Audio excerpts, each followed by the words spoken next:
Fala pessoal, tudo bem? Vamos falar hoje do período regencial, da expulsão do Dom Pedro I, 7 de abril de 1831, ao golpe que conduziu o Dom Pedro II, chamado Golpe da Maioridade, em 1840.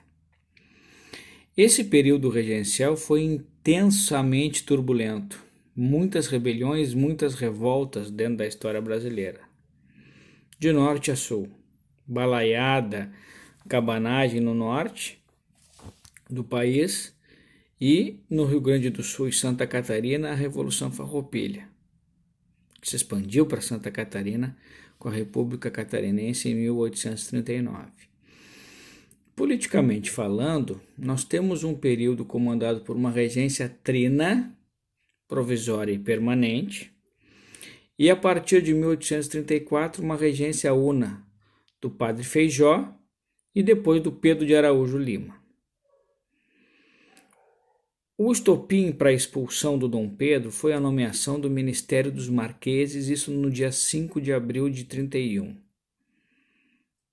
Havia uma série de problemas causados pela postura do imperador durante o primeiro reinado.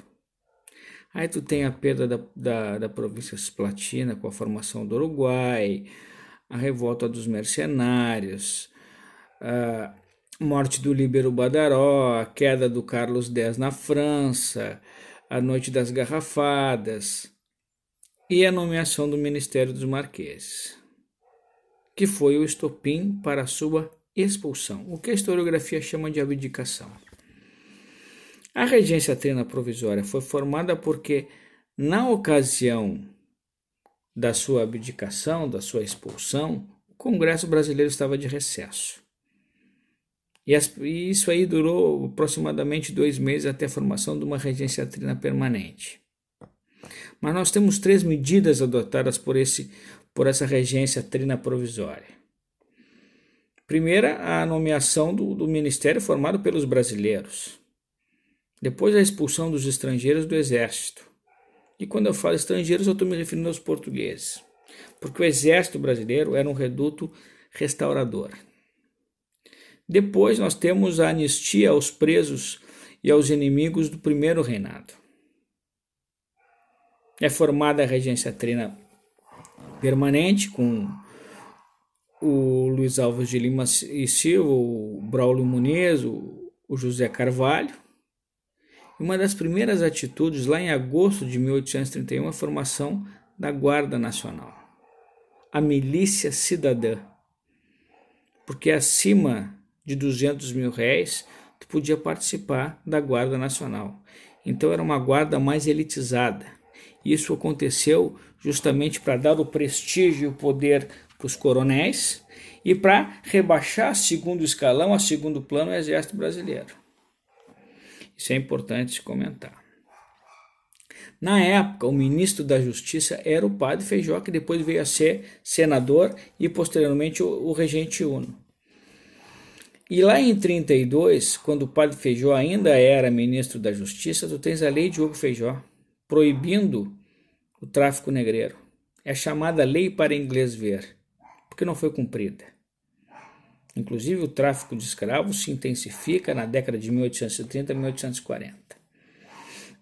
Em 1834, tens o ato adicional à Constituição, que vai transformar a regência trina em regência una, vai dar o status de município neutro ao Rio de Janeiro e vai criar as assembleias legislativas provinciais, dando uma certa autonomia para as regiões do país.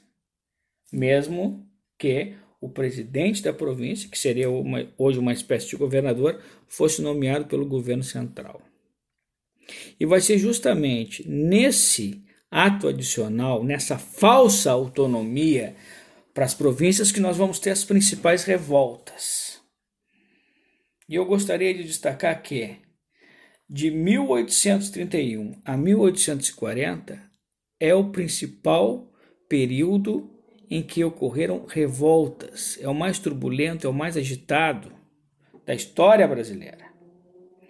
Algumas revoltas no início do período regencial, em 1831, eram de caráter inclusive restaurador, como por exemplo a Novembrada, em Pernambuco. Outros eram a favor da expulsão dos portugueses vinculados ao comércio, como é o caso da Abrilhada, também em Pernambuco.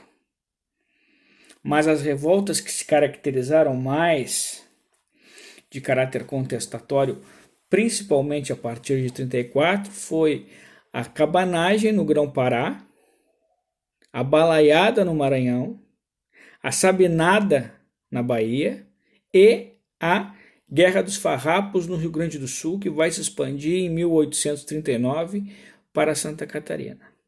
Além dessas 4 principais revoltas, nós tivemos a maior revolta escrava urbana da América Latina, segundo o historiador João José Reis, a Revolta dos Malês, do dia 24 ao dia 25 de janeiro de 35. Foi um período de intensas revoltas. E vamos começar destacando a cabanagem no Grão-Pará, que se emancipou do Maranhão em 1722. E lá era uma população mais humilde, de cabanos, por isso cabanagem. E o movimento começa com a destituição do presidente da província. Até que assume o poder o Félix Malcher, e sendo o chefe das armas o Francisco Pedro Vinagre. O Francisco Pedro Vinagre acaba assassinando o Félix Malcher, mas nesse momento o governo do Rio de Janeiro sufoca provisoriamente a revolta da cabanagem. Vai ser justamente nesse contexto de atuação do governo central que a revolta se transforma de caráter mais popular, inclusive com a formação de um governo provisório com características populares do Eduardo Angelim.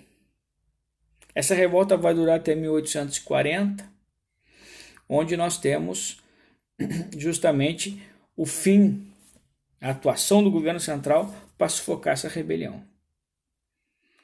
A balaiada, também de caráter popular, porque nós temos o Manuel dos Anjos Ferreira, que fabrica balaios, aqueles cestos, mas também que contou com o vaqueiro Raimundo Gomes, com o Preto Cosme, que era um grande líder quilombola e tal. Essa é uma revolta importante porque ela vai ser intensamente violenta. Até que, em 1841, já com o segundo reinado, o Dom Pedro II nomeia o Luiz Alves de Lima e Silva para sufocar essa revolta. E é isso que ele ganha o título de Caxias, porque tu tens os revoltosos tomando conta da cidade de Caxias no interior do Maranhão. No Rio Grande do Sul, nós tivemos a Guerra dos Farrapos, iniciada lá na Batalha da Zenha, em 20 de setembro de 1835. Porto Alegre, muito leal e valorosa ao Império, foi ocupada pelos farroupilhas na Batalha da Zenha, que em seguida tiveram que recuar em virtude do avanço dos imperiais. É importante nós destacarmos que a Revolução Farroupilha foi um movimento de elite, a elite rio-grandense, dos estancieiros, dos latifundiários, dos charqueadores. Basicamente por 3 grandes motivos. Primeiro, havia um imposto sobre a légua quadrada de terras. Quanto maior a tua légua quadrada, quanto maior a tua propriedade, mais impostos tu pagava.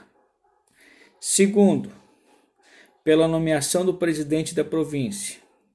E terceiro, pelos impostos cobrados sobre o charque rio-grandense. Em contrapartida, o charque platino entrava com baixos impostos e, de certa forma, ganhava a concorrência do menor preço.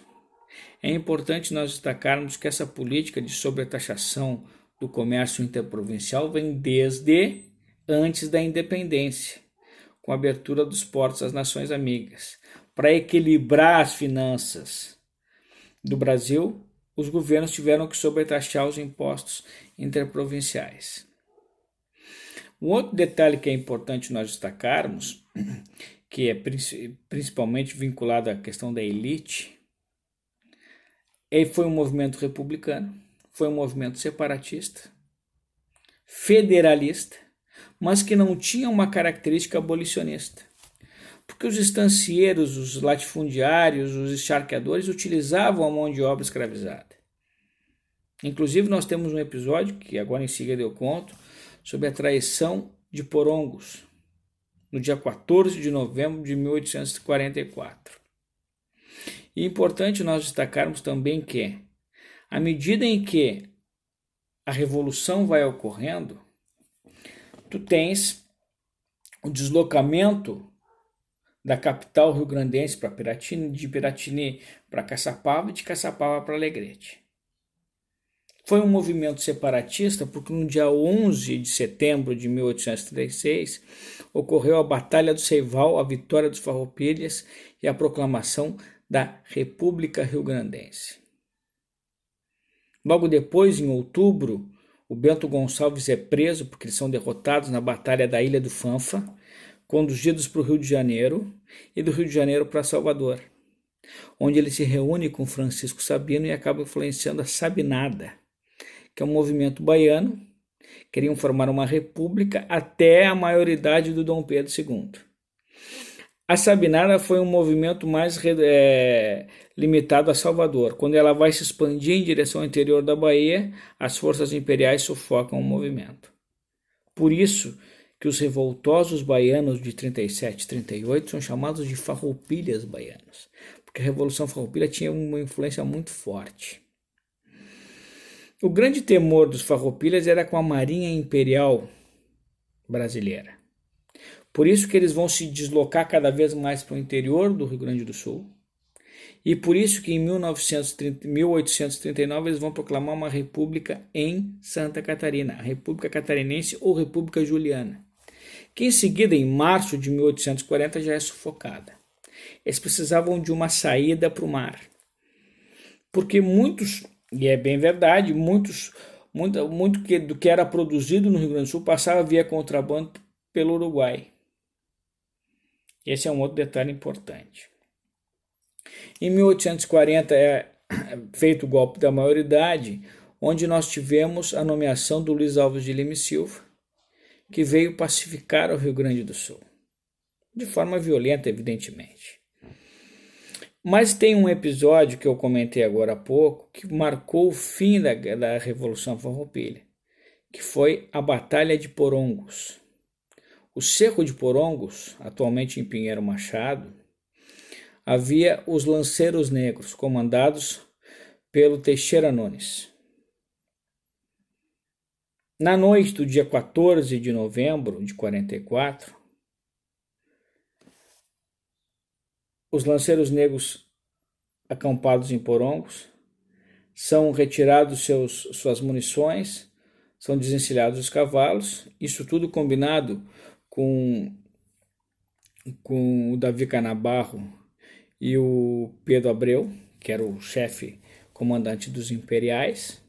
E justamente na noite que eles têm os seus cavalos desencilhados, suas munições retiradas, suas armas, as forças imperiais atacam Porongos, aprisionando e matando os chamados lanceiros negros. Os que sobreviveram ao massacre de Porongos foram presos e conduzidos para serem reescravizados no Rio de Janeiro. Depois de Porongos, em Arroio Grande, próximo da fronteira com o Uruguai, ocorreu um outro episódio relacionando os lanceiros negros que sobreviveram e conseguiram fugir. Seria um mini Porongos, segundo o professor Eusébio Assunção. Então, observem que a Revolução Farroupilha tinha um caráter elitizado. E por mais que os lanceiros negros, compostos por ex-escravos que lutavam pela sua liberdade, foram traídos no fim do movimento.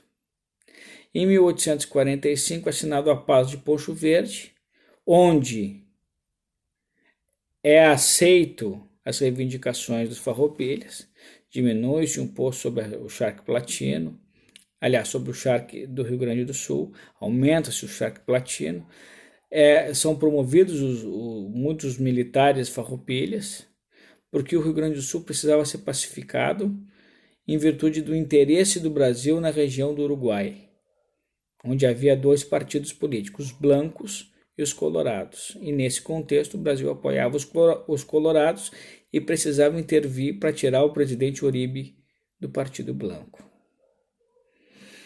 Isso é importante nós destacarmos. As revoltas regenciais foram importantes porque marcaram profundamente a história brasileira. Nesse período ainda, principalmente durante o governo do Padre Feijó, nós tivemos a formação, o embrião do Partido Conservador. Depois, no governo do Pedro de Araújo Lima, nós tivemos o embrião do que se chamou-se o Partido Liberal. E é importante nós destacarmos que, além de ser um período extremamente turbulento, vai ser justamente essas revoltas, principalmente a Balaiada e a Revolução Farroupilha, que vai fazer com que os liberais antecipem a maioridade do Dom Pedro II, chamado golpe da maioridade. Formou-se o Clube da Maioridade, porque eles acreditavam que ao conduzir o Dom Pedro, ainda naquela época com 14 anos, os movimentos perderiam força. Conduziram o Dom Pedro II, que nomeou o Caxias, que depois veio a ganhar o título de Caxias, e pacificou as revoltas. A última a ser pacificada foi a Revolução Farroupilha em 1845. Importante nós destacarmos essa passagem nebulosa da história brasileira. Período regencial, da abdicação e expulsão do Dom Pedro II ao golpe da maioridade que conduziu o Dom Pedro II ao poder. Expulsão do Dom Pedro I e golpe da maioridade do Dom Pedro II. Muito obrigado pela atenção de vocês.